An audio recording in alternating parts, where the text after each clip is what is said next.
கடலூர் தென்மென்னை ஆற்றில் நடந்து வரும் ஆற்று திருவிழாவில் வண்டிப்பாளையம், ரூக்கீஸ்பேட்டை, முதுநகர் உள்ளிட்ட சுற்றுவட்டார கிராமங்களில் உள்ள சாமிகளின் உற்சவ மூர்த்திகள் ஊர்வலமாக வந்து ஆற்றில் ஒரு சேர எழுந்தருள திரளானோர் சாமி தரிசனம் செய்து வருகின்றனர். அந்த காட்சிகளை தற்போது பார்க்கலாம். சுபா, தமிழ் திருநாளாம் பொங்கல் பண்டிகை கடந்த 15ஆம் தேதி கொண்டாடப்பட்டது. அதனை ஒட்டி பார்த்தீங்கன்னா 2ஆம் நாள் மாட்டுப் பொங்கல், 3ஆம் நாள் காணும் பொங்கல், 4ஆம் நாள் வெறுநாள், 5ஆம் நாளான இன்று ஆற்று திருவிழாவானது கடலூர் தென்மென்னை ஆற்றில் இப்ப நடைபெற்றுட்டு வருது. இதுல முக்கியமா பாத்தீங்கன்னா இந்த திருநாளில் புண்ணிய நதியான கங்கை நீர் வந்து தென்மென்னை ஆற்றில் கலப்பதாக வந்து ஐதீகம்.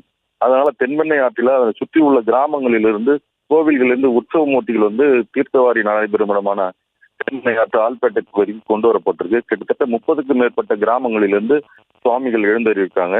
இந்த ஆற்று திருவிழா கொண்டாடும் வகையில இந்த முக்கிய பகுதியான அந்த ஆல்பேட்டை பகுதியில மாவட்ட நிர்வாகத்தால பல்வேறு முன்னேற்பாடுகள் செய்யப்பட்டிருக்கு. அதாவது குறிப்பாக ஆற்றை சுத்தப்படுத்தியும் பொதுமக்களுக்கு தேவையான குடிநீர் வசதி மற்றும் கழிவறை வசதி உள்ளிட்டவைகளும் இங்கு செய்யப்பட்டிருக்கு. குறிப்பா இந்த சாமிகள்ல பாத்தீங்கன்னா ஒரு சாமி வந்து அலங்கரிக்கப்படாத பால் கூடத்திலிருந்து பால் அபிஷேகம் வந்து சிவலிங்கத்தின் மேல விழுவது போல காட்சி செய்யப்பட்டிருக்கு, அலங்கரிக்கப்பட்டிருக்கு. பல வண்ண மலர்களாலும் அலங்கரிக்கப்பட்டிருக்கு.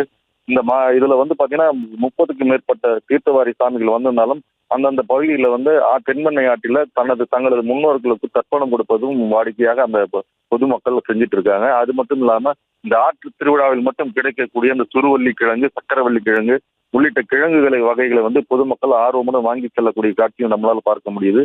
பொதுவாக சிறுவர்களுக்கு விளையாடுவதற்கு ராட்டினம் போன்ற விளையாட்டு உபகரணங்களும் அந்த பகுதிகளில் இருக்கிறதுனால பொதுமக்கள் இன்று மாலை வரைக்கும் இந்த ஆற்று திருவிழா பங்கேற்று சுவாமிகள் ஆசீர்வாதம் பெறுவாங்க.